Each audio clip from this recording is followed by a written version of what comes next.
আজকে ঠিক 11টা 20-এ কিং চার্লসের সাথে আমাদের চিফ অ্যাডভাইজারের একটা ওয়ান অন ওয়ান একটা মিটিং হয়েছে। এটা একটা প্রাইভেট মিটিং ছিল, এটা ওনারা দুইজনই ছিলেন ওই মিটিংয়ে। এবং সেই মিটিংয়ে বাংলাদেশের যে যে যেই একটা বড় রকমের একটা যে ট্রানজিশন হচ্ছে সেগুলো নিয়ে কথা হয়েছে।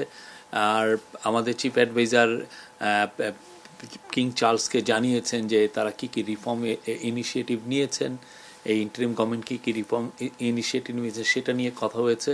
এবং কিং চার্লস যেহেতু প্রফেসর ইউনুসকে অনেক দিন থেকে চিনেন, তো সেই জন্য তাদের অনেক পুরনো অনেক ধরনের আলাপ হয়েছে। এটা 30 মিনিটসের মিটিং ছিল এবং খুবই সৌহার্দ্যপূর্ণ একটা মিটিং। এই মিটিংটা মানে আমরা বলবো যে এই পুরো ট্যুরের এটা ছিল সবচেয়েতে আমরা বলবো যে সবচেয়ে ইম্পর্টেন্ট ইভেন্ট।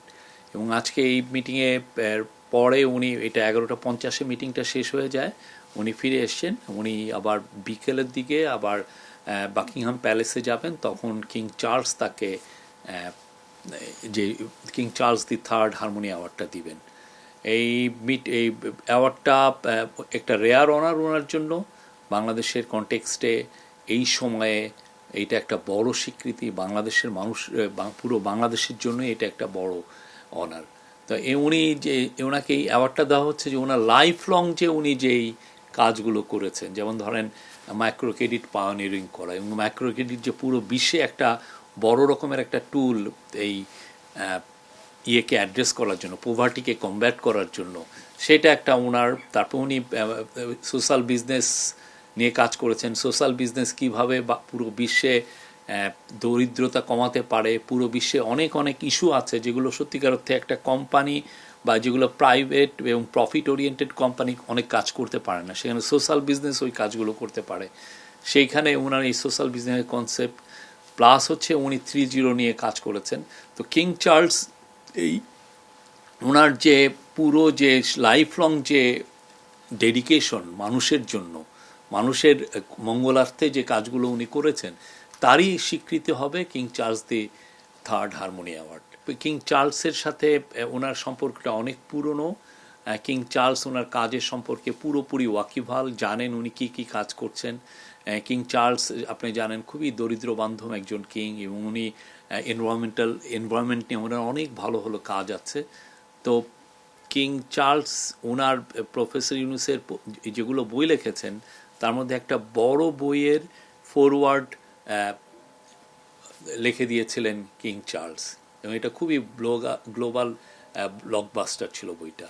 আজকে 1-to-1 মিটিংয়ের পরেই আজকে খুব আরেকটা অভূতপূর্ব ঘটনা হয়েছে যে কিং চার্লস এবং তার কুইন ক্যামিলা তাদের স্বাক্ষরিত এবং তাদের ছবি সম্বলিত একটা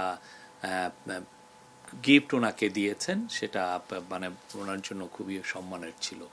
এটা সত্যিকার অর্থে যে তাদের মধ্যে যে যে সম্পর্ক, এই যে একটা পুরনো যে একটা সম্পর্ক, তারা দুজনকে যে চিনেন এবং দুজনের যে পারস্পরিক যে রেসপেক্টের যে জায়গা, সেই জায়গার থেকে এটা একটা খুবই আমরা বলবো যে ওনার প্রতি একটা ওনার রেয়ার একটা অনার দেখিয়েছেন।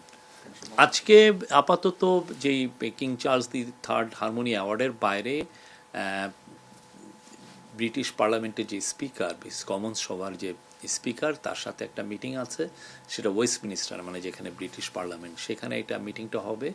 ওইখানে অনেকেই থাকবেন, তার সাথে ন্যাশনাল সিকিউরিটি অ্যাডভাইজার থাকবেন, স্পেশাল এনভয় থাকবেন, আমাদের হাই কমিশনার থাকবেন।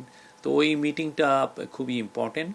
ওইখানে মানে জাস্ট আমরা যে রিফর্মগুলো করছি, অনেকগুলোই তো আমরা পার্লামেন্টারি রিফর্মেই থাকছি, তা পার্লামেন্টারি রিফর্মে যে রিফর্মগুলো নিয়ে এগুলো নিয়ে আলাপ হবে।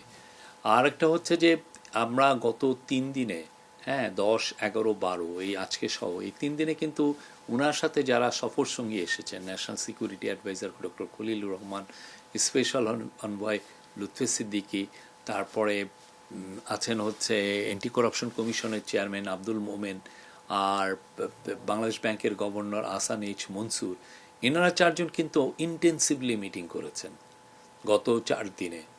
তাদের মধ্যে মিটিং যেমন ছিল, এনসিএর সাথে একটা মিটিং ছিল গতকাল, খুবই আমি বলবো যে ফলপ্রসূ একটা মিটিং।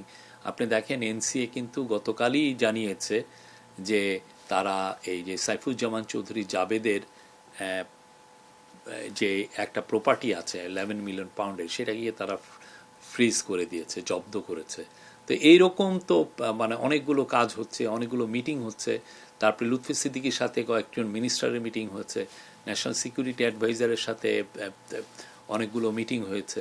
তো আমরা আশা করি যে এগুলোর মিটিংয়ের অনেকটার এটার সাকসেস ফ্রুটগুলো আমরা খুব দ্রুতই পাবো। ব্রিটেন আমাদের খুব অনেক পুরনো বন্ধু, ব্রিটেনের সাথে আমাদের একটা ফ্যান্টাস্টিক সম্পর্ক আছে, সেটারই আসলে মানে আমরা রিফ্লেকশন দেখতে পাচ্ছি গত কয়েকদিনে এই মিটিংগুলোতে। আর এই মিটিংগুলোর বড় একটা ফোকাস হচ্ছে যে অ্যাসেট রিকভারি। আপনি জানেন বাংলাদেশের থেকে শেখ হাসিনার প্রায় 16 বছরের আমলে $234 বিলিয়ন সাইফোন অফ হয়ে গেছে, মানে বাইরে চলে গেছে। এটা অনেক দেশে গিয়েছে, তার কিছু অংশ আমরা জানতে পেরেছি যে ইউকেতে এসছে। তো ইউকের যারা এগুলো নিয়ে কাজ করে তারা আমাদের সাথে যত ভালো রকমের কোঅপারেশন করছেন। আমরাও আমাদের কেসগুলো তাদের কাছে প্রেজেন্ট করছি যে দেখো এই ঘটনাগুলো ঘটেছে। তো তারা আপনারা দেখেন সেটারই ফল আপনারা অলরেডি দেখছেন। এই গতকালও একটা নিউজ হয়েছে, এর আগেও কয়েকটা নিউজ হয়েছে। তো ইউকের এই অ্যাসেট রিকভারি আমাদের জন্য খুবই একটা ইম্পর্টেন্ট কাজ। এটা বাংলাদেশের মানুষের টাকা। বাংলাদেশের মানুষকে কিভাবে গরিব বানিয়ে কিছু কিছু লোক কত বড় বড় জায়গায় কি সুবিশাল প্রাসাদ কিনেছেন।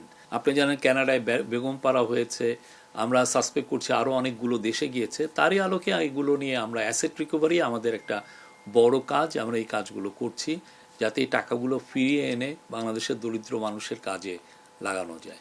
এটা খুবই ইম্পর্টেন্ট একটা মিটিং বাংলাদেশের জন্য, বাংলাদেশের সামনের পলিটিক্যাল বাস্তবতার জন্য। পলিটিক্যাল যে আমরা আগামীতে দেখছেন যে ইলেকশনের একটা ডেট দেওয়া হয়েছে এপ্রিলে, তো এই ডেমোক্রেটিক ট্রানজিশনের জন্য এই মিটিংটা খুবই ইম্পর্টেন্ট। এই মিটিংয়ে আমরা আশা করছি যে তারা মানে আমরা এখানে আসলে কি এজেন্ডা এটা না, তারা যে মিটিং করছেন এবং তারা সব কিছুই আলাপ করবেন। কেননা একজন হচ্ছেন বাংলাদেশের এখন ইন্টারিম গভর্নমেন্টের প্রধান, আর একজন হচ্ছেন বাংলাদেশের লার্জেস্ট পলিটিক্যাল পার্টির প্রধান। তো তারা দুইজনের মধ্যে আলোচনা হবে এবং তারা অনেকগুলো সব কিছু নিয়ে আলোচনা করবেন এটা। এবং এটার প্রস্তুতি হিসেবে আজকে বিএনপির তরফ থেকে একজন অফিসিয়ালও এসেছিলেন, আমাদের সাথে উনি কথাও হয়েছে তাদের সাথে। তো কালকে আমরা আশা করছি যে 9টার মধ্যেই ওনারা আসবেন।